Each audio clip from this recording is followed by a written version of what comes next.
Berita pilihan berikutnya, saudara, pengemis simpan cek 1,3 miliar rupiah. Seorang pengemis didapati memiliki uang tunai sebesar 1,8 juta rupiah hingga cek senilai 1,3 miliar rupiah.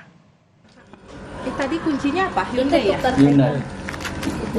Seorang perempuan penyandang masalah kesejahteraan sosial di Bogor, Jawa Barat ini sudah 3 kali dievakuasi petugas dinas sosial.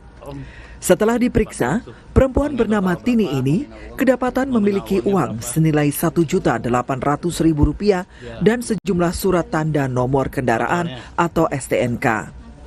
Namun bukan hanya itu saja.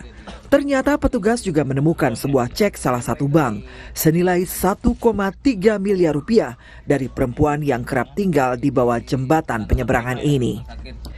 Diduga, cek yang dipegang oleh Tini merupakan cek yang ditemukan di jalan karena bank yang terdaftar berada di Banjarmasin. Kita lakukan asesmen, kita cek juga barang-barang yang dibawa, ternyata didapati uang cash atau uang tunai sebesar Rp1.250.000, cek dari salah satu bank senilai Rp1.350.000, buku tabungan dan beberapa buah STNK.